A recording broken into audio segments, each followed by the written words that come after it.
السلام عليكم ورحمة الله وبركاته. الحمد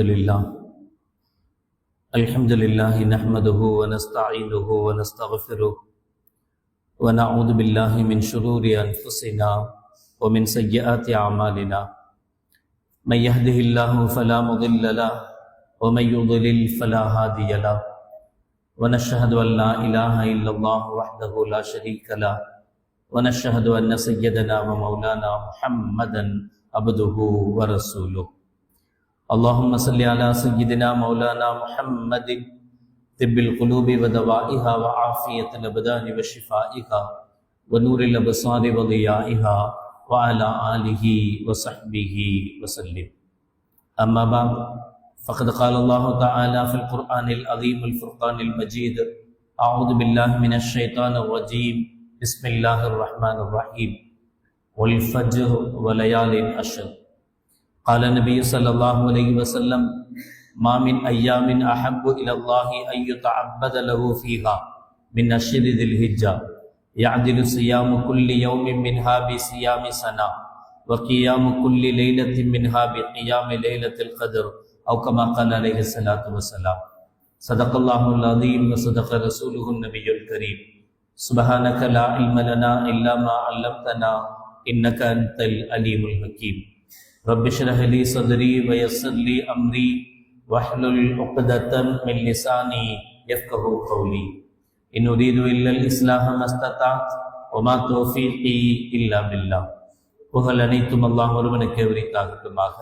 சலாத் என்னும் கருணையும் சலாம் என்னும் ஈரேற்றமும் ஈருலக சர்தார் எம்பெருமானார் ரசூலே கரீம் ஸல்லல்லாஹு அலைஹி வஸல்லம் அவர்கள் மீதும், அவர்களுடைய அடிச்சுவடுகளை கடுகளவும் பிசகாது வாழ்ந்து வந்த உத்தம சத்திய சஹாபாக்கள், தாபிஈன்கள், தபா தாபிஈன்கள், நபிமார்கள், வலிமார்கள், ஷஹீதுகள் மற்றும் நம் அனைவர்கள் மீதும் ஏனைய இஸ்லாமியர்கள் மீதும் என்றென்றும் நிலவட்டுமாக. ஆமீன். பேரன்பிற்கும் பெரும் மதிப்பிற்கும் உரிய பெரியோர்களே, அல்லாஹ்வின் நல்லடியார்களே, புனித மிகு துல்ஹஜ் மாதத்தை எதிர்நோக்கி அமர்ந்திருக்கிறோம். அல்லாஹ் ஜல்ல ஷானஹு வ தஆலா திருமறையில் வல் ஃபஜ்ர் வ லயாலின் அஷ்ர், காலை நேரத்தின் மீது சத்தியமாக, 10 இரவுகளின் மீது சத்தியமாக என்று சொல்வார். சையதுனா இப்னு அப்பாஸ் ரலியல்லாஹு தஆலா அவர்கள் 10 நாட்கள் என்பது துல்ஹஜ்ஜினுடைய ஆரம்ப 10 நாட்களை குறிக்கும் என்பார்கள். கண்மணி நாயகம் ரசூலுல்லாஹி ஸல்லல்லாஹு அலைஹி வஸல்லம் அவர்கள் சொல்கிறார்கள்: மாமின் ஐயாமின் அஹப்பு இலல்லாஹி அய்யுதஅப்பத லஹு ஃபீஹா மின் அஷ்ரி தில் ஹிஜ்ஜா. அல்லாஹ்வுக்கு பூமியில் வணங்கப்படுகிற வணக்கங்களில் மிக பிரியமானது துல்ஹஜ்ஜினுடைய 10 நாட்களில் வணங்கப்படுகிற வணக்கம். யஅதிலு சியாமு குல்லி யௌமின் மின்ஹா பிசியாமி சனா. இந்த நாட்களில் நோக்கப்படுகிற ஒரு நோன்பு ஒரு வருட நோன்புக்கு ஈடானது. வகியாமு குல்லி லைலத்தின் மின்ஹா பிகியாமி லைலத்தில் கத்ர். இந்த நாட்களில் ஒரு இரவில் வணங்கப்படுகிற வணக்கம் ஒரு லைலத்தில் கதிரில் வணங்கப்படுகிற வணக்கத்திற்கு ஈடானது என்றார்கள் கண்மணி நாயகம் ரசூலுல்லாஹி ஸல்லல்லாஹு அலைஹி வஸல்லம் அவர்கள். திருமதியினுடைய 758வது ஹதீஸாக பதியப்பட்டிருக்கும். எனவே துல்ஹஜ்ஜினுடைய ஆரம்ப 10 தினங்கள், 10வது நாள் பெருநாள் மட்டும் சந்தோஷத்திற்குரிய நாள் அல்ல. துல்ஹஜ்ஜினுடைய 10 தினங்களும் சந்தோஷத்திற்குரிய நாட்கள், அது வணக்கத்திற்குரிய நாட்கள். அதில் வணங்கப்படுகிற வணக்கம் ஒரு இரவு வணக்கம். லைலத்துல் கத்ருடைய ஒவ்வொரு இரவும் லைலத்துல் கத்ருடைய, அப்ப 10 லைலத்துல் கத்ரை அடைந்த வாய்ப்பை இந்த 10 நாட்கள் நமக்கு தருகிறது. அதே போல ஒரு நாளுடைய நோன்பு ஒரு வருட நோன்புக்கு ஈடானது என்கிறார்கள் கண்மணி நாயகம் ரசூலுல்லாஹி ஸல்லல்லாஹு அலைஹி வஸல்லம் அவர்கள். இந்த நாட்கள் குறித்து அன்னை ஆயிஷா ரலியல்லாஹு தஆலா அன்ஹா அவர்கள் சொல்வார்கள்: ஒரு சஹாபி கான ஷாபன் இதா அஹல்ல ஹிலாலு தில் ஹிஜ்ஜா அஸ்பஹ சபாஹன். அவர் துல்ஹஜ் மாதத்தினுடைய முதல் பிறை பிறந்ததும் காலையில் நோன்பாளியாக என்னிடத்தில் வந்தார். நபிகள் நாயகம் ரசூலுல்லாஹி ஸல்லல்லாஹு அலைஹி வஸல்லம் இடத்தில் அழைத்து சென்று, ரசூலல்லாஹ், இவர் துல்ஹஜ் மாதத்தினுடைய ஆரம்பத்திலேயே நோன்பு வைத்திருக்கிறார் என்று நான் அவரிடத்தில் சொன்னேன். இப்ப நபிகள் நாயகம் ஸல்லல்லாஹு அலைஹி வஸல்லம் அவர்கள் அந்த சஹாபியிடத்தில் மா யஹ்மிலுக அலா சியாமி ஹாதிஹில் ஐயாம், இந்த நாள்ல நீ நோன்பு வச்சதுக்கு என்ன காரணம் அப்படின்னு கேட்டாங்க. பி அபி அன்த வ உம்மி யா ரசூலல்லாஹ், எனது தாயும் தந்தையும் உங்களுக்கு அர்ப்பணமாகட்டும் யா ரசூலல்லாஹ். இன்னஹு ஐயாமுல் மஷாயிர் வ ஐயாமுல் ஹஜ் அஸல்லாஹு அன் யுஷ்ரிகனி ஃபீ துஆஇஹிம். அவர் சொன்ன காரணம், யா ரசூலல்லாஹ், இது ஹஜ்ஜுடைய நாட்கள், ஹஜ்ஜுடைய கடமைகள் நிறைவேற்றப்படுவதற்குரிய நாட்கள், ஹாஜிகள் எஹ்ராம் தரித்து புனித மக்காவை நோக்கி பிரயாணப்படுகிற நாட்கள், அவர்களுடைய துஆக்களில் நான் பங்கெடுக்க வேண்டும் என்று விரும்புகிறேன். அஸல்லாஹு அன் யுஷ்ரிகனி ஃபீ துஆஇஹிம், நான் நோன்பு வைப்பதின் மூலமாக அந்த ஹாஜிகளுடைய துஆக்களில் என்னால் பங்கு கொள்ள முடியும், ஹாஜிகள் செய்யக்கூடிய துஆவுடைய பலன் எனக்கு கிடைக்கும் என்று நான் ஆசிக்கிறேன் என்று அந்த சஹாபி சொன்னார். இப்ப கண்மணி நாயகம் ரசூலுல்லாஹி ஸல்லல்லாஹு அலைஹி வஸல்லம் சொன்னாங்க, ஃபைன் லக பிகுல்லி யௌமின் தஸூமுஹு இத்ல மிஅத்தி ரகபத்தின் வ மிஅத்தி பத்னத்தின் வ மிஅத்தி ஃபரஸின் தஹ்மிலு அலைஹா ஃபீ ஸபீலில்லாஹ். இதை கேட்ட ஸல்லல்லாஹு அலைஹி வஸல்லம் அவர்கள் சொன்னார்கள், துல்ஹஜ் மாதத்தினுடைய ஒவ்வொரு நோன்பும் அந்த நாளில் ஆரம்ப 10 தினங்களில் நோக்கக்கூடிய 10வது நாள் பெருநாள் ஆயிடும். பெருநாள் அன்னைக்கு நோன்பு நோக்க கூடாது. 10 நாள் வந்திருக்கேன் ஹதீஸ்ல அப்படின்னா 9 நாள் வரைக்கும் தான் நோன்பு, 10வது நாள் அல்ல. ஆனால் இந்த 10ஐயும் இணைத்தே ஹதீஸும் சரி குர்ஆனும் சரி இதனுடைய மகத்துவங்களை பேசி இருக்கிறது. அதனால ஹதீஸ்கள்ல 10 நாளில் ஒவ்வொரு நாளும் என்கிற வார்த்தை இடம்பெறுமே தவிர 10வது நாள் பெருநாள் அன்று நோன்பு வைப்பது ஹராம். இப்ப மீதி இருக்கக்கூடிய அந்த 9 நாட்களில் நோக்கக்கூடிய அந்த நோன்பை பற்றி ஸல்லல்லாஹு அலைஹி வஸல்லம் சொல்கிறார்கள், ஒரு நோன்புக்கு பகரமாக 100 அடிமைகளையும் 100 ஒட்டகங்களையும் 100 குதிரைகளையும் அல்லாஹ்வுடைய பாதையில் ஜிஹாதுக்காக அனுப்பி வைத்தால் என்ன நன்மை கிடைக்குமோ அந்த நன்மை ஒரு நோன்புக்கு பகரமாக கிடைக்கும் என்றார்கள். ஃபைதா கான யௌமத் தர்வியா ஃபலக ஃபீஹா அதுலு அல்ஃபி ரகபத்தின் வ அல்ஃபி பத்னத்தின் வ அல்ஃபி ஃபரஸின் தஹ்மிலு அலைஹா ஃபீ ஸபீலில்லாஹ். அதனையும் 8வது தினம் ஆரம்பித்து விட்டால், துல்ஹஜ்ஜுடைய 8வது நாள் ஆரம்பித்து விட்டால், அந்த நாளில் நோன்பு நோட்பவருக்கு 1000 அடிமைகள், 1000 ஒட்டகங்கள், 1000 குதிரைகளை அல்லாஹ்வுடைய பாதையில் ஜிஹாதுக்காக அனுப்பிய நன்மை கிடைக்கிறது. ஃபைதா கான யௌம அரஃபா ஃபலக பிஹா அல்ஃபை ரகபத்தின் அல்ஃபை பத்னத்தின் அல்ஃபை ஃபரஸின் தஹ்மிலு அலைஹா ஃபீ ஸபீலில்லாஹ். அதுவும் யௌம அரஃபா என்கிற துல்ஹஜ்ஜுடைய 9வது நாளில் ஒருவர் நோன்பு நோற்றால் அவருக்கு 200 அடிமைகள், 200 ஒட்டகைகள், 200 குதிரைகளை அல்லாஹ்வுடைய பாதையில் ஜிஹாதுக்காக அனுப்பி வைத்தால் கிடைத்த நன்மை கிடைக்கிறது. வஹுவ சியாமு சனத்தைனி சனத்துன் கப்லஹா வ சனத்துன் பாதஹா. அரஃபாவுடைய நாளில் துல்ஹஜ் பிறை 9இல் நோக்கக்கூடிய நோன்பு 2 வருட நோன்புக்கு சமமானது. அந்த ஒரு நோன்பு 2 வருட நோன்புக்கு சமமானது. அது 1 வருடம் முன்பும் 1 வருட பின்பும் அவருடைய பாவங்களை போக்குகிறது என்று கண்மணி நாயகம் ரசூலுல்லாஹி ஸல்லல்லாஹு அலைஹி வஸல்லம் அவர்கள் சொன்னதாக அன்னை ஆயிஷா ரலியல்லாஹு தஆலா அன்ஹா அவர்கள் அறிவிப்பார்கள். எனவே இந்த துல்ஹஜ்ஜுடைய ஆரம்ப தினங்கள் மிக மிக முக்கியமானவை, இபாதத்துக்குரிய நாட்கள், அதிகமாக வணக்கத்துக்குரிய நாட்கள். அபூ தர்தா ரலியல்லாஹு தஆலா அவர்கள் அறிவிக்கிறார்கள், ஸல்லல்லாஹு அலைஹி வஸல்லம் சொன்னதாக, அலைக்கும் பி ஸௌமி அய்யாமில் அஷ்ர், இந்த துல்ஹஜ்ஜுடைய ஆரம்ப தினங்களில் நோன்பு வைத்துக் கொள்ளுங்கள். வ இக்ஸாரி துஆ வல் இஸ்திக்ஃபார் வ ஸதகத்தி ஃபீஹா, அந்த நாட்களில் அதிகமாக துஆ செய்யுங்கள், அதிகமாக இஸ்திக்ஃபார் செய்யுங்கள், பாவ மன்னிப்பு தேடுங்கள், அதிகமாக சதகா செய்யுங்கள். ஸதகத்தி ஃபீஹா ஃபைன்னி சமிஅத்து நபியக்கும் ஸல்லல்லாஹு அலைஹி வஸல்லம் அல் வைலு லிமன் ஹுரிம கைர ஐயாமில் அஷ்ர். இதை சொல்லிவிட்டு சொன்னார்கள், நான் கண்மணி நாயகம் ரசூலுல்லாஹி ஸல்லல்லாஹு அலைஹி வஸல்லம் அவர்கள் சொல்ல கேட்டிருக்கிறேன், எந்த ஒரு மனிதன் துல்ஹஜ் மாதத்தினுடைய 10 நாட்களின் நலவை இழந்து விடுவானோ, 10 நாட்களில் கிடைக்க வேண்டிய நன்மைகளை இழந்து விடுவானோ அவன் ஒட்டுமொத்த நன்மையும் லிமன் உர்ரிம கைர ஐயாமுல் அஷர், அவன் ஒட்டுமொத்த நன்மையையும் இழந்தவனை போல என்று கண்மணி நாயகம் ஸல்லல்லாஹு அலைஹி வஸல்லம் அவர்கள் சொல்லி இருக்கிறார்கள். எனவே இந்த நாட்கள், இந்த 10 தினங்களுடைய கைர், அவைகளில் செய்யக்கூடிய நலவுகள் மிக முக்கியமானது என்பதை அபூ தர்தா ரலியல்லாஹு தஆலா அன்ஹு அவர்கள் சொல்லி காட்டுவார்கள். ரமலானுடைய காலங்கள் முடிந்த பிறகு, ரமலானுக்கு பிறகு ஹஜ்ஜனுடைய காலங்கள் ஆரம்பிச்சது. ஹஜ்ஜனுடைய காலங்கள் ஷவ்வால், துல்காதா, துல்ஹஜ். ரமலான் முடிந்த உடனேயே ஹஜ்ஜுக்குண்டான கிரியைகள் ஆரம்பித்து விடுகிறது. ஹஜ்ஜனுடைய காலங்களில் மிக முக்கியமாக 2 அமல்கள், ஒன்று ஹஜ்ஜு, இன்னொன்று குர்பானி. ஹஜ்ஜு அல்ஹம்துலில்லாஹ் பலரும் ஹஜ்ஜுக்காக புறப்பட்டு நாட்டிலிருந்து சென்று கொண்டே இருக்கிறார்கள்.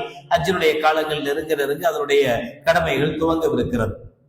2வது, ஹஜ்ஜுக்கு செல்லாமல் இருக்கக்கூடியவர்கள் செய்ய வேண்டிய மிக முக்கியமான அமலாக குர்பானி இருக்கிறது.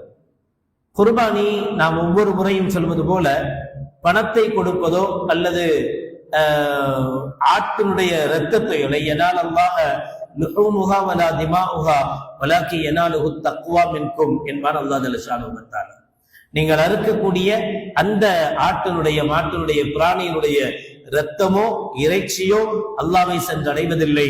அதை கொடுக்கும் போது உங்களுடைய எண்ணம் எப்படி இருக்கிறதோ, உங்களுடைய இரையச்சம் எப்படி இருக்கிறதோ, அந்த இரையச்சம் தான், அந்த எண்ணம் தான் அல்லாஹ்வை அடையும் என்று அல்லாஹ் ஜல்ல ஷானுஹு வ தஆலா சொல்வது போல, நல்ல எண்ணத்தோடு நல்ல இஹ்லாஸோடு அந்த குர்பானியினுடைய பிராணிகளை தேர்ந்தெடுத்து குர்பானியை கொடுப்பதற்கு நாம் முயற்சிக்க வேண்டும். இது ஒரு தியாகம். அதனால்தான் அதை தியாக திருநாள் அப்படின்னு சொல்றோம். இப்ராஹிம் அலைஹிஸ்ஸலாத்து வஸ்ஸலாம் அவர்கள் தன்னுடைய மகனை தைரியமாக அல்லாஹ் சொன்னான் என்கிற ஒற்றை காரணத்திற்காக அறுக்க துணிந்த அந்த தியாகத்தை போற்றுகிற நிலை. அவங்க தன்னுடைய மகனை, அதுவும் ஒரே மகன், அல்லாஹ் கொடுத்த, நீண்ட நாட்களுக்கு பிறகு கொடுத்த, கடைசி காலத்தில் கொடுத்த ஒரு பிள்ளை, அதற்கு பிறகுதான் இன்னொரு பிள்ளை பிறகுது. இந்த ஒரு பிள்ளையும் கூட அல்லாஹ் ஜல்ல ஷானுஹு வ தஆலா அறுத்து பலியிடணும்னு சொல்லும் போது கொஞ்சம் கூட யோசிக்காம அல்லாஹ்வுடைய கட்டளைக்காக, அல்லாஹ்வுடைய கடமையை ஏற்று அதை நிறைவேற்றுவதற்காக அவர்கள் முன்னின்ற அந்த தியாகத்தை அல்லாஹ் ஏற்றான். அதை கியாமத்து வரைக்கும் அல்லாஹ் நம்மன் மீது அவசியமாக ஆக்கியிருக்கிறார். அப்ப அப்படிப்பட்ட ஒரு நிலையில், அப்படிப்பட்ட ஒரு சூழலில் நம்முடைய குர்பானியும் இருக்கணும். நம்முடைய குர்பானி எப்படி இருக்கக்கூடாது என்றால், எங்க ரொம்ப கம்மியா கிடைக்கணும்னு தேடி போகக்கூடாது. நபிகள் நாயகம் ரசூலுல்லாஹி ஸல்லல்லாஹு அலைஹி வஸல்லம் அவர்கள் சொல்கிறார்கள், உங்களுடைய குர்பானிகளை நீங்கள் சிறப்பாக்குங்கள், சிறந்த பிராணிகளை குர்பானி கொடுங்கள், தகுதி வாய்ந்த பிராணிகளை குர்பானி கொடுங்க. சிறந்தவைகளை, குர்பானிக்கு சிறந்தவை இருக்கணுமே தவிர கறிக்கு சிறந்தவை அல்ல. நாம என்ன விளங்கி வச்சிருக்கிறோம்னா, குர்பானி கொடுக்கும்போது சின்ன குட்டியா கொடுப்போம், அதான் கறி நல்லா இருக்கும். கறி நல்லா இருந்தா என்ன இருந்தாலும் மற்றவங்களுக்கு தானே கொடுக்க போறோம், அவங்க தானே சாப்பிட போறாங்க. டேஸ்டா சாப்பிட்டா தான் நம்ம குர்பானி ஏத்துக்குவோம். அல்லாஹ் அவங்க நல்லா இல்ல கறி அப்படின்னு சொன்னா அப்படி ஒரு ஃபீலிங் இருக்கோ என்னவோ தெரியல. அதனால நம்மளுடைய எண்ணங்கள் எப்படி இருக்குன்னா, ரொம்ப சின்ன குட்டியா இருக்கணும், ரொம்ப சின்னதா இருக்கணும். இல்ல, ஸல்லல்லாஹு அலைஹி வஸல்லம் அவர்கள் சொல்கிறார்கள், உங்களுடைய குர்பானி பிராணிகளை நீங்கள் நல்லதாக தேர்ந்தெடுங்கள். காரணத்தையும் ஸல்லல்லாஹு அலைஹி வஸல்லம் அவர்கள் சொல்கிறார்கள், உங்களுடைய குர்பானி பிராணிகள் நாளை மறுமையில் சிராத்துல் முஸ்தகீம் பாலத்தை கடப்பதற்கு உங்களுக்கு வாகனங்களாக இருக்கும். நீங்க அதுல ஏறி போவீங்க, உங்களை அதை சுமந்துட்டு போவோம். உங்க வெயிட் என்னவோ அதை விட கொஞ்சம் வெயிட் இருக்கிற மாதிரி பாத்துக்கங்க. நீங்க ஏறி உட்கார்ந்தோம்னா அது கீழே உட்கார்ந்துடக்கூடாது. கீழே உட்கார்ந்துட்டா சிராத்துல் முஸ்தகீம் பாலத்தை எப்படி கடந்து போறது? கீழே நரகம் இருக்கும், நரகத்துக்கு மேல சிராத்துல் முஸ்தகீம்ங்கிற பாலம் இருக்கும். அது வாளை விட கூர்மையானதாக, முடியை விட மெலிதானதாக இருக்கும். அதை எப்படி கடக்க முடியும்? நம்முடைய அமலை வச்சு, நம்முடைய இஹ்லாஸை வச்சு, நம்முடைய நன்மைகளை வைத்து கடக்க முடியும். அப்படி கடக்கும் போது நம் அந்த பாலத்தை கடப்பதற்கு, அந்த நரகத்தை கடப்பதற்கு காரணமாக இருக்கக்கூடியது நாம் கொடுக்கக்கூடிய உதுகியாக்கள், குர்பானி பிராணிகள். எனவே உங்களுடைய குர்பானி பிராணிகளை நீங்கள் தகுதி வாய்ந்ததாக, திறம்படைத்ததாக நீங்கள் அதை அருங்கள் என்று கண்மணி நாயகம் ரசூலுல்லாஹி ஸல்லல்லாஹு அலைஹி வஸல்லம் அவர்கள் சொல்வார்கள். இப்ப நல்ல குர்பானி கிடாய்கள் தேர்ந்தெடுக்கப்படணும். இன்ஷா அல்லாஹ் இன்னும் நாட்கள் இருக்கு. ஞாயிற்றுக்கிழமை பிறை பார்க்க வேண்டிய நாள். ஞாயிற்றுக்கிழமை மகரிபில பிறை பார்க்க போறோம். பிறை தென்பட்டா திங்கட்கிழமையிலிருந்து துல்ஹஜ் பிறை ஆரம்பமாகும். பிறை ஆரம்பிக்கும் போது யார் குர்பானிக்கு உண்டான நியத் வைத்திருக்கிறோமோ, பணம் கொடுத்துட்டோம் அல்லது இந்த வருஷம் குர்பானி கொடுக்கணும்னு நினைச்சிருப்பவர்களுக்கு நபிகள் நாயகம் ஸல்லல்லாஹு அலைஹி வஸல்லம் சொன்ன வார்த்தை, அவர்கள் துல்ஹஜ் பிறையினுடைய ஆரம்பத்திலிருந்து அவருடைய முடிகளையும் நகங்களையும் களைவதை தவிர்த்து கொள்ள வேண்டும். அந்த அடிப்படையில ஞாயிற்றுக்கிழமை மகரிபுக்கு முன்பாக முடிந்த அளவு குர்பானி கொடுக்கக்கூடியவர்கள் நகத்தையும் முடிகளையும் களைந்து கொள்வது நல்லது. அதுக்காக தாடியை சேவிங் பண்ணணும்னு அர்த்தம் இல்லை. சில அப்படி புரிஞ்சுக்கிறாங்க, நல்ல வலுவலுன்னு. அது சுன்னத்து, அதை இல்லை. எப்ப சாதாரணமா முடி வெட்டுவோம்ல அத. இந்த 10 நாட்களில் குர்பானி கொடுக்கிற வர அந்த முடிகளையோ அல்லது நகங்களையோ களைவதை தவிர்ப்பது நல்லது. என்ன காரணம், ஏது காரணம் என்பதல்ல. ஒரு காரணம் இப்படி சொல்லப்படுகிறது, ஹாஜிகளுக்கு ஒப்பாவதற்காக. ஹஜ்ஜில் அவங்க எஹ்ராம் கட்டிட்டாங்கன்னா எஹ்ராமுடைய நிலையில் அவர்கள் முடிகளை வெட்டக்கூடாது, நகங்களை வெட்டக்கூடாது. இப்ப நாமளும் ஹஜ்ஜி செய்யக்கூடிய ஹாஜிக்கு ஒப்பாக இருக்கும் நிலையில் இந்த 10 தினங்களுமே தவிர எஹ்ராம்ல இருக்கிற மாதிரி நினைச்சுக்கிட்டு நகங்களையும் முடிகளையும் வெட்டக்கூடாது. குர்பானி கொடுக்கிற வீட்டுல யாருமே வெட்டக்கூடாதா? இல்ல.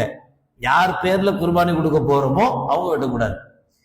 எல்லாத்துக்காக வேண்டியும் குர்பானி கொடுக்கிறோம் அப்படின்னா எல்லாரும் வெட்டக்கூடாது. பொதுவாக செய்கிற ஒரு தவறு என்ன அப்படின்னா, குர்பானி கொடுக்கும் போது, இப்ப நான் இருக்கேன், நான் சம்பாதிக்கிறேன், எனக்கு குர்பானி கடமைன்னு வச்சுக்குவோம், நான் வாஜிப், எனக்கு குர்பானி கொடுக்க வேண்டியது இருக்கு. எங்க அத்தா வஃபாத் ஆயிட்டாங்க, மௌத் ஆயிட்டாங்க. எங்க அத்தா பேர்ல எனக்கு ரொம்ப பாசம் இருக்கிற வரைக்கும் எங்க அத்தா பேர்ல தான் கொடுப்போம் வீட்டுல. அதனால இப்ப ஒரு ஆட்டை வாங்கி மூத்தா போன அத்தா பேர்ல குர்பானி கொடுத்துறது, கடமையான என்னுடைய குர்பானியை கொடுக்கறது இல்லை. இன்னொன்னு சொல்றேன், அத்தா இருக்கிறாங்க வீட்டுல, அம்மா இருக்கிறாங்க, சம்பாதிக்கல, வீட்டுல இருக்கிறாங்க. அத்தா பெட் ரெஸ்ட் வீட்டுல இருக்கிறாரு, அவருக்குன்னு தனியா சேமிப்போ பணமோ எதுவும் இல்லை. அம்மா இருக்காங்க, அம்மாவும் ஹவுஸ் ஒய்ஃப், அவங்களுக்குன்னு தனியா சேமிப்போ அல்லது நகையோ எதுவுமே இல்லை வச்சுக்குவோம். பையன் இருக்கான், அல்ஹம்துலில்லாஹ் சம்பாதிக்கிறான். பையன் சம்பாதிக்கிறாரு, அவருடைய அமௌண்ட்டுக்கு குர்பானி கடமை இருக்கிறது என்றால், இப்ப எங்க வீட்டுல பெரியவங்க அத்தா இருக்கிறாங்க, வீட்டுல அம்மா இருக்கிறாங்க, அத்தா பேர்ல இந்த வருஷம் குர்பானி கொடுத்துக்கிறேன், அம்மா பேர்ல அடுத்த வருஷம் குர்பானி கொடுத்துக்கிறேன் என்றால் கடமை அத்தா பேர்லயோ அம்மா பேர்லயோ இல்ல, சம்பாதிக்கிற மகன் பேர்ல. யாருக்கு கடமையோ அவங்க பேர்ல கொடுத்துட்டு, எனக்கு நான் சம்பாதிக்கிறேன், என்கிட்ட பணம் இருக்கு, காசு இருக்கு, எனக்கு கடமை, நான் கொடுத்துடுறேன். ஆனா அத்தா இருக்காங்க, அவங்களும் கொடுக்கணும்னு ஆசைப்படுறேன், அம்மாவுக்கும் கொடுக்கணும்னு ஆசைப்படுறேன், எக்ஸ்ட்ரா கொடுக்குறேன், தப்பில்லை, கூடும். ஆனா என்ன செய்யக்கூடாது, பெரியவங்களுக்காகத்தான் கொடுக்கணும், நமக்கு கொடுக்க கூடாதுன்னு நினைச்சிட்டு யார் சம்பாதிக்கிறாங்களோ, யாருக்கு அவசியமோ கடமையோ அவங்களை விட்டுட்டு மற்றவங்களுக்காக கொடுக்கிறது தப்பு, தவறு. இத பெரும்பாலானவங்க செய்யக்கூடிய தவறாக இருக்கு. பெரியவங்களை மதிக்கிறோங்கிற பேர், மதிக்கணும், இப்படி மதிக்க கூடாது. அவங்களுக்காக எக்ஸ்ட்ரா கொடுக்கணும், நாம கொடுத்துட்டு அவங்களுக்காக வேண்டி கொடுக்கலாம், தப்பில்லை. ஆனா அவங்க பேர்ல கொடுத்துட்டு யார் மேல கடமையோ கொடுக்காம இருந்தா கடமை நிறைவேறாது, நிறைவேறாம போயிட்டு போகுது அப்படின்னு நினைக்க கூடாது. ஸல்லல்லாஹு அலைஹி வஸல்லம் சொன்னாங்க, யார் உதுஹியாவுடைய கடமை இருந்து குர்பானி கொடுக்க வேண்டிய அவசியம் இருந்து குர்பானி கொடுக்கலையோ அவர் பெருநாள் அன்று ஈதுகாவுக்கு தொழுவதற்காக வரவே வேணாம். அவர் என்ன பெருநாள் கொண்டாடி என்னது கிளிக்க போறாரு, ஏன் பெருநாள் கொண்டாடுறாரு அப்படின்னு ஸல்லல்லாஹு அலைஹி வஸல்லம் கேட்கிறாங்க. யாரை பார்த்து? யார் கடமை இருந்து கொடுக்காம இருக்கிறாரோ அவரை பார்த்து ரசூலுல்லாஹ் கேட்கிற கேள்வி. அப்ப யாருக்கு கடமையோ அவர்கள் கொடுத்தார்கள். யாருக்கு கடமை? இமாம் ஷாஃபி ரஹ்மத்துல்லாஹி அலைஹி பொறுத்தவரை ஐயாமுன் நஹர்னு சொல்லுவாங்க, 3 நாள், பிற 10 பெருநாள், 11, 12, 13 தக்பீர் சொல்லுவோம் அசர் வரைக்கும், 4 நாள்னு வச்சுக்குவோம். 4 நாள் ஒருத்தர் தனக்காக, தன்னுடைய அத்தா அம்மா இருந்தா அவங்க, கொண்டாட்டி பிள்ளைங்க இருந்தா அவங்க, இவங்களுக்கு உண்டான சாப்பாடு வகையறா எல்லாத்துக்கும் போக எக்ஸ்ட்ரா பணம் குர்பானி கொடுக்கறதுக்கு இருந்தா அவர் மேல குர்பானி கொடுக்கறது கடமை. 4 நாள் சாப்பாட்டுக்கு உண்டான காசு, 3 வேளை சாப்பாடு, ட்ரெஸ்ஸு, பெருநாளைக்கு உண்டான செலவு, ஹலாலான செலவு, பெருநாளைக்கு உண்டான ஹலாலான செலவுகள், இவைகள் போக ஒருத்தர்கிட்ட அதிகப்படியான காசு இருக்குது அப்படின்னு சொன்னா அவர் மேல கடமையாகும். அபூ ஹனீஃபா ரஹ்மத்துல்லாஹி அலைஹி பொறுத்தவரை ஒருத்தருக்கு இது அதிகப்படியான இந்த 4 நாளுடைய 3 நாளுடைய இதில் போக இன்னைக்குள்ள ரேட் 612 கிராம் வெள்ளி இன்னைக்கு 314 ரூபா 90 பைசா 1 கிராம் வெள்ளி. அந்த அடிப்படையில 1,92,876 ரூபா 25 பைசா, கிட்டத்தட்ட 2 லட்சம் ரூபா. 2 லட்சம் ரூபா பணம் ஒருத்தட்ட இருந்தா, பணமா இல்ல தேவையில்லாத பொருளா இருந்தாலும், 2 பைக் வச்சிருக்காரு ஒருத்தர், ஒரு பைக் அவசியமானது, இன்னொரு பைக் அவசியம் இல்லாதது, பைக்கினுடைய ரேட்டு 2 லட்சம் ரூபாய் இருக்கும் அப்படின்னா அவருக்கு ஜக்காத்து கடமை. ஆனா அவர் வாடகை வீட்டுல தான் இருக்கிறார், ஆனா அவர் இஎம்ஐ தான் கட்டிட்டு இருக்கிறார். என்ன செஞ்சாலும் பைக்கு இஎம்ஐ எல்லாம் முடிஞ்சு அவருக்கு சொந்தமானதா மாறிடுச்சு. இவர் 2 லட்சம் ரூபாய் பைக்குக்கு சொந்தக்காரர், ஒரு பைக்கு இவருக்கு தேவை அவசியமானது, எக்ஸ்ட்ரா 1 இருந்தா அதை கணக்குல சேர்க்கணும். டிவி வச்சிருக்கோம், 1.5 லட்சம் ரூபாய்க்கு டிவி வீட்டுல இருக்கு அப்படின்னு அவங்களுக்கு கடமை. இப்படி அதிகப்படியான பொருட்கள் ஜக்காத்துல தங்கம் வெள்ளி வியாபார பொருள் மட்டும்தான் கணக்கெடுப்போம். இதுல அப்படி கிடையாது. அவசியம் இல்லாத பொருள் எதுவா இருந்தாலும் அதனுடைய மதிப்பு 2 லட்சம் ரூபாய் சுமார் இருந்தால் அவருக்கும் ஜக்காத்து கடமையாகும். அப்ப இது குர்பானி கடமையாகும், அவர்கள் குர்பானி கொடுக்கணும். இப்ப குர்பானுடைய கிடாய் இன்ஷா அல்லாஹ் அது கடைசியில வாங்குவோம், அதனால அடுத்த வாரம் பேசுவோம். இந்த வாரம் அதிகமா கூட்டு குர்பானிக்கு பணம் கட்டுற காலம் இந்த இது கட்டிட்டு இருக்கும். நான் அடிக்கடி சொல்றது உண்டு, பல கூட்டு குர்பானிகள் கூடாத கூட்டு குர்பானியா இருக்கு. அல்லாஹ் பாதுகாக்கணும். நாம அமௌண்ட்டை கொடுத்துட்டோம், காசை கொடுத்துட்டோம், வேலை முடிஞ்சு போச்சுன்னு நினைச்சுக்கிறோம். ஃபாத்திமா ரலியல்லாஹு தஆலா அன்ஹா அவங்கள கண்மணி நாயகம் ரசூலுல்லாஹி ஸல்லல்லாஹு அலைஹி வஸல்லம் சொல்றாங்க, அவங்களுடைய குர்பானியை கொடுக்கும் போது ஃபாத்திமாவை பார்த்து, ஃபாத்திமா இங்க வா, உன் குர்பானி கொடுக்க போறேன், இங்க நில்லு பாரு அப்படின்னு ஃபாத்திமா ரலியல்லாஹு தஆலா நிக்க வச்சு அவங்களுக்கு முன்னாடி அதை அறுத்தாங்க. அறுக்கும் போது சொன்னாங்க, உன்னுடைய குர்பானியினுடைய பிராணியின் ஒரு சொட்டு ரத்தம் பூமியில் படுவதற்கு முன்பாக அல்லாஹ் ஜல்ல ஷானஹு வ தஆலா உன்னுடைய குர்பானியை ஏற்றுக்கொள்கிறான். இப்ப குர்பானி, நம்முடைய குர்பானி கொடுக்கப்படுகிற போது அதை நாம அங்க இருக்கணும், அதை நாம பார்க்கணும். இது முஸ்தஹப், அவசியம் அல்ல. ஒருவேளை இல்லைன்னாலும் பரவாயில்ல, ஆனா நல்லது என்ன, நம்முடைய குர்பானி கொடுக்கப்படுறதை நாம பார்ப்பதே நல்லது. நான் நமக்கு தோதுவா சொல்றேன். இப்ப நம்மளுடைய மஹல்லாவை பொறுத்தவரை, மண்ணடியை பொறுத்தவரை அல்ஹம்துலில்லாஹ் குர்பானி கொடுக்க தகுதி இல்லாதவங்க ரொம்ப கம்மி, தகுதி உள்ளவங்க அதிகமானவங்க. இடப்பற்றாக்குறை மற்றவைகள் எல்லாம் நமக்கு இருக்கு. ஃபேமிலியில ஒரு 5 பேர் இருக்கிறோம் அப்படின்னு சொன்னா ஒருத்தருக்காக ஒரு ஆட்டை வாங்கி கொடுத்துடுறோம், மீதி 4 பேருக்காக கூட்டு குர்பானில சேர்றோம், தப்பில்லை. ஒருத்தருக்காக ஒரு ஆடை கொடுத்துடுறோம், மற்றவங்களுக்காக கூட்டு குர்பானில சேர்றோம். இந்த கூட்டு குர்பானில சேரும் போது எங்க சேர்றோம், யார்கிட்ட கொடுக்குறோம், அவங்க எப்படிப்பட்டவங்க, அவங்க கொடுக்குறாங்களா இல்லையா. கூட்டு குர்பானியை பொறுத்தவரை மாட்டுல 7 பேர் தான், 8வது ஆளை சேர்க்க கூடாது. ஒட்டகத்துல 7 பேர் தான், 8வது ஆளை சேர்க்க கூடாது. ஒரு ஹதீஸ்ல ஸல்லல்லாஹு அலைஹி வஸல்லம் 10 பேருக்காக ஒரு ஒட்டகத்தை கொடுத்தார்கள்னு இருக்கு. அந்த ஹதீஸ சில பேர் ஆதாரமா கொண்டு 10 பேர் ஒட்டகத்திலையும் கொடுக்கலாம் அப்படின்னு சொல்ற ஒரு குரூப்பும் இருக்கு. ஏன் அதுல கொடுக்கும்போது மாட்டுல மட்டும் கொடுக்க கூடாதா, மாட்டுலையும் 10 பேர் கொடுக்கலாம் அப்படின்னு சொல்ற குரூப்பும் இருக்கு. ஆனா இந்த குரூப் எதுவுமே ஜகாத் இந்த குர்பானின்னு வரும்போது தன்னை வெளிப்படுத்த மாட்டாங்க, தான் யாருன்னு காட்ட மாட்டாங்க, தன்னுடைய கொள்கை என்னன்னு சொல்ல மாட்டாங்க. எல்லாத்தோட கலந்துருப்பாங்க, நம்மள்ட்ட குர்பானின்னு வாங்கிக்குவாங்க.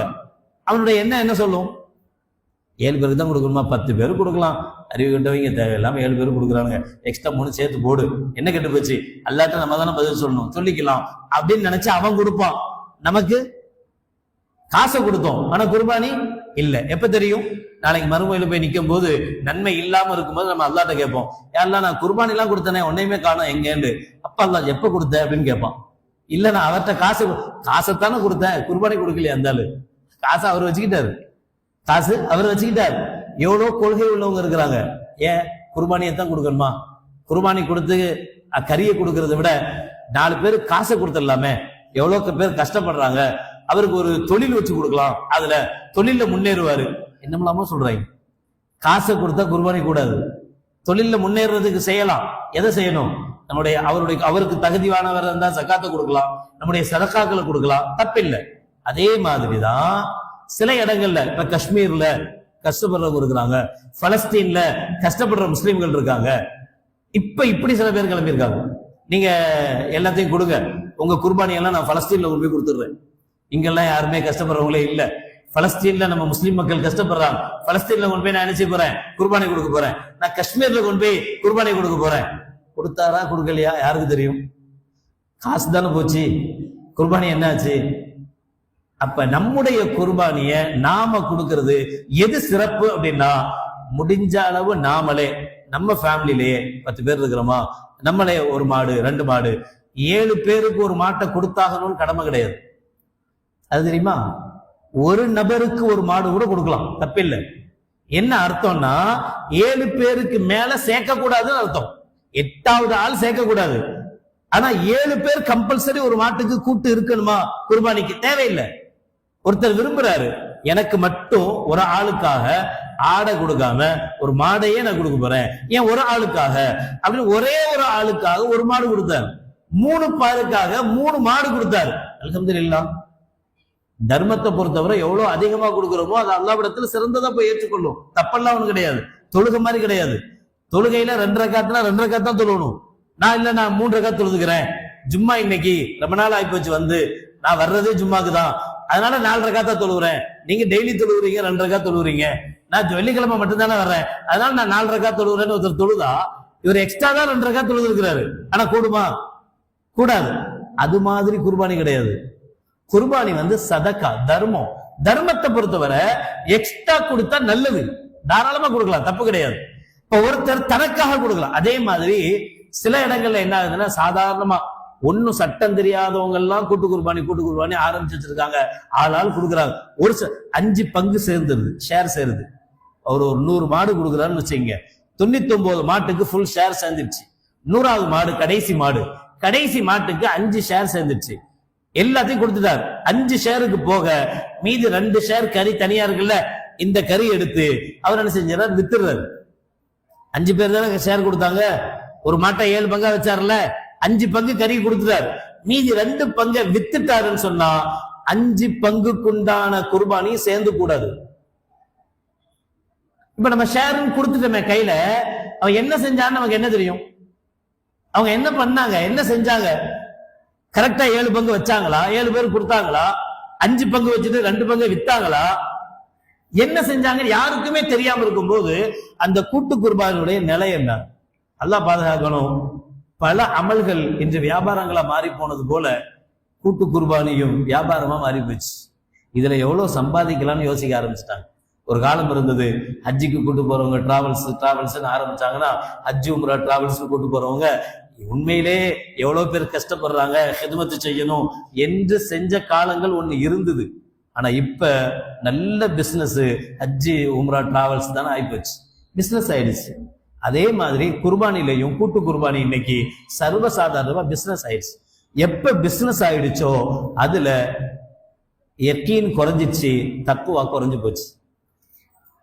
அதுக்கு தகுதி வாய்ந்த ஆடுகள் பிடிக்கப்படுதா, தகுதி வாய்ந்த மாடுகள் இருக்கா, அந்த மாட்டினுடைய வயசு முழுமை அடைஞ்ச மாட்டினுடைய வயசு இருக்கா, ஒட்டி போன வயிற்றோட ஒண்ணுக்கு உதவாத சோம்பேறி மாட்டெல்லாம் குர்பானின்ற பேர்ல கொடுத்துடுறாங்க. நம்ம வீட்டுக்கு நம்ம வேற 5 கிலோ கடி வேற அளந்து பாக்குறோம், நிறுத்து வேற பாக்குறோம், 5 கிலோ கரெக்டா இருக்கா, 4.5 கிலோ இருந்தா கேட்கிறோம், 1/2 கிலோ கம்மியா இருக்கு 5 கிலோ தர்றீங்கன்னு சொன்னீங்க. முதல்ல அவன் 5 கிலோ தர்றேன்னு சொன்னாலே குர்பானி கூடாது. ஒரு பங்குக்கு 5 கிலோ குர்பானி நான் தர்றேன், கறி தர்றேன் அப்படின்னு சொல்லவே கூடாது. எப்படி தெரியும்? அந்த மாடு 35 கிலோ தான் எவன் பார்த்தான்? வெட்டின பிறகு அறுத்த பிறகுதான் எத்தனை கிலோ இருக்குன்னு தெரியும். எத்தனை கிலோ இருக்க அதை 7 பங்கு சரிசமமா வச்சு யாருக்கு எவ்வளவோ அதை கொடுக்கணும். அது பேர் தான் குர்பானி. 4 கிலோ தான் ஒரு பங்குக்கு வந்தது, எக்ஸ்ட்ரா 1 கிலோ எங்கன்னு வாங்கினாரு? கறிக்கடையில இருந்து வாங்கி எக்ஸ்ட்ரா போட்டு இருந்தாங்க, உங்க குர்பானி கொடுப்பாரா? 5.5 கிலோ வந்துச்சு, 1/2 கிலோ இவர் எடுத்துக்குவாரா? என்ன தப்பு? எல்லாமே தவறு. அதனால கூட்டு குர்பானி விஷயத்துல அதிக கவனமா இருங்க. நான் ஏற்கனவே போன வருஷம் கூடாத கூட்டு குர்பானினே ஒரு தலைப்பிலே பேசினேன். எவ்வளவு மோசங்கள், எவ்வளவு பிரச்சனைகள் இந்த கூட்டு குர்பானியில் நடக்குது என்பதை பத்தி பேசினேன். மதரசாக்களுக்காக கொடுக்கிறோம். எத்தனை மதரசாக்கள் உங்களுக்கு தெரியும் நம்ம இருக்கிறோம். ரமலான்ல வர்றாங்க, பில்ல தூக்கிட்டு வர்றாங்க, ரசீது தூக்கிட்டு வர்றாங்க. எத்தனை மதரசாவை நம்ம கன்ஃபார்ம் பண்ணி உண்மையிலே இந்த மதரசாக்கள் நடக்குதுன்னு தெரிஞ்சு கொடுத்தோம். யாருக்கோ கொடுக்கிறோம், எதுக்கோ செய்யறோம். எது அவசியமோ, எது நம்முடைய கண்களுக்கு முன்னாடி இருக்கோ அங்க கொடுக்கறது இல்ல. நம்மள்ட்ட இருக்கிற பெரிய வீக்னஸ் அது. சம்பந்தம் இல்லாம எங்கெங்கெல்லாம் தான் வருவாங்க, எங்க நடக்குதுன்னே தெரியாது, அவனுக்கெல்லாம் வாரி வாரி கொடுத்துருவோம். இப்ப நம்மளுக்கு கொடுக்கறது தாராளமா கொடுக்கணும். அந்த தர்மங்கள் தான் நம்மளை வாழ வைக்குது, அந்த தர்மங்கள் தான் நம்முடைய சந்தோஷத்தை தருது, அந்த தர்மங்கள் தான் நம்முடைய நோய் நொடிகளை நீக்குது, எந்த சந்தேகமும் இல்லை. கொடுப்பத தகுதி வாய்ந்த இடங்களுக்கு கொடுங்க, தகுதி வாய்ந்த இடங்கள்ல போய் சேர்ற மாதிரி அதை பயன்படுத்துங்க. கூட்டு குர்பானி சும்மா விளையாட்டு கொடுக்கல, அமலா கொடுக்கிறோம், இபாதத்தா கொடுக்கிறோம். அப்படியானால் எப்பவாவது ஒரு தடவையாவது உங்களுடைய நீங்க கொடுக்கிற அந்த மாட்டை, உங்களுக்காக கொடுக்கப்படுகிற அந்த மாட்டை கொஞ்சம் பார்க்கணும்னு நினைங்க. போய் பாருங்க, இதுதான் என் மாடு, இது தகுதி வாய்ந்ததுதான், சரியாதான் கொடுக்கப்படுது என்பதை கொஞ்சமாவது கன்ஃபார்ம் பண்ணுங்க. கண்ட இடங்கள்ல, தெரியாத இடங்கள்ல காசை மட்டும் கொடுத்துட்டு கறி வந்தா போதும்னு நினைச்சா நிச்சயமா அது குர்பானினுடைய பலனை தராது என்பதை மனசுல பதிய வைங்க. அல்லாஹ் ஜல்ல ஷானஹு வ தஆலா நம்முடைய குர்பானிகளை ஒப்புக்கொள்ளப்பட்ட குர்பானிகளாக, ஏற்றுக்கொள்ளப்பட்ட குர்பானிகளாக, தக்வாவோடு வழங்கப்பட்ட குர்பானிகளாக ஏற்றல் புரிவானாக. வாஹிரு தஅவானா அல்ஹம்துலில்லாஹி ரப்பில் ஆலமீன். அஸ்ஸலாமு அலைக்கும் வரஹ்மத்துல்லாஹி வபரகாத்துஹு.